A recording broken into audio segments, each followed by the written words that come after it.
Hidup Yesus, hidup Yesus, Yesus hidup. Haleluya. Itu adalah sukacita kami dalam pelayanan. Karena Tuhan yang kami sembah adalah Tuhan Yesus yang hidup. Dia tidak tinggal di kuburan tapi dia bangkit. Saat ini saya lanjutkan khotbah seri Hikmat Immanuel yang saat ini saya ada di dalam huruf T di dalam menyertai. Kita akan baca Yeremia 31 ayat 26. Dia berkata demikian. Sebab itu aku bangun dan melihat tidurku menyenangkan. Nah ini adalah satu hal yang mahal. Di hari-hari ini hal yang mahal.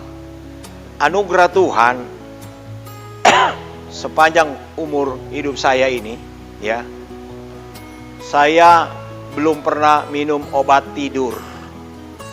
Ya, anugerah Tuhan ketemu, ya, bantal, ya, berapa menit saja langsung hilang.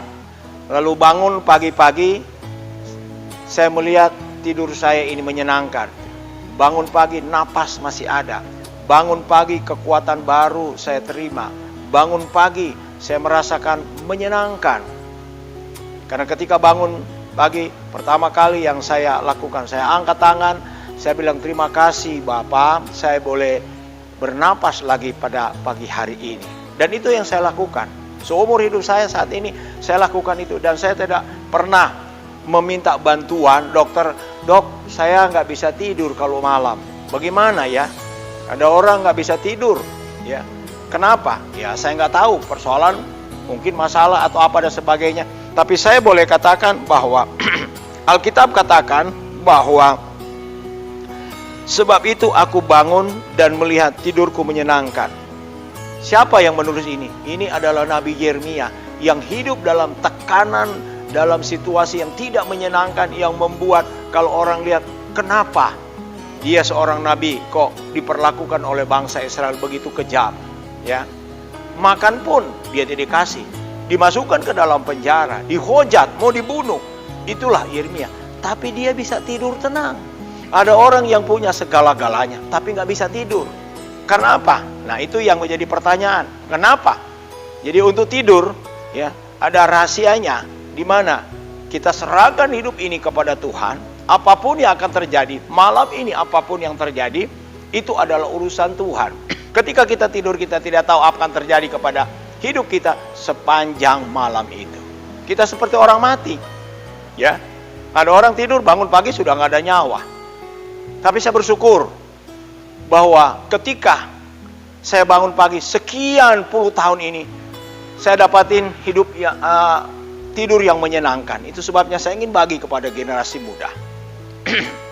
Anda jangan tidur dengan nafsa. Mau cari tidur harus konsumsi narkotika. Mau cari tidur harus tenggak alkohol. Mau cari tidur harus minum psikotropika. Mau tidur harus berhayal dulu, ya. Saya harus isap zat adiktif. Itu bukan jalan keluar untuk mencari tidur. Ada orang juga bilang, kalau saya mau cari tidur, obat yang paling bagus baca Alkitab. Nggak sampai 5 menit sudah tidur. Itu bukan cara untuk mendapat tidurnya. Tidak. Itu membohongi diri sendiri, ya.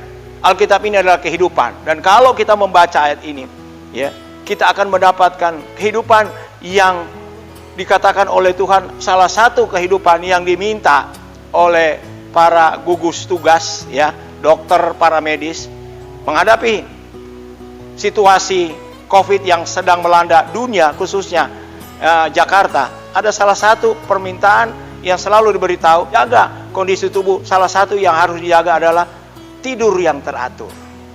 Bagaimana mau tidur yang teratur? Tidur aja nggak bisa tidur, mau tidur yang teratur. Tetapi Alkitab katakan ketika kita, ya, belajar untuk takut akan Tuhan, artinya kita berserah kepada Tuhan, hidup ini, maka kita akan tidur dengan tenang. Saya tidak cerita orang lain, tapi saya boleh alami itu, ya. Saya boleh rasakan bahwa Alkitab itu benar, tidak pernah salah. Dan inilah yang perlu saya ingin sampaikan. Saudara, ya, istirahat sesuai dengan peraturan yang dikatakan oleh para medis untuk kita boleh mendapat kesehatan. Demikianlah firman Tuhan yang saya boleh sampaikan saat ini. Saya akan berdoa. Bapa sorga, terima kasih buat firman yang kami telah dengar. Dan biarlah firman yang kami telah dengar ini boleh memberikan kekuatan dan arahan buat kami supaya kami hidup sesuai dengan kehendak Tuhan. Dalam nama Yesus kami sudah berdoa. Amin.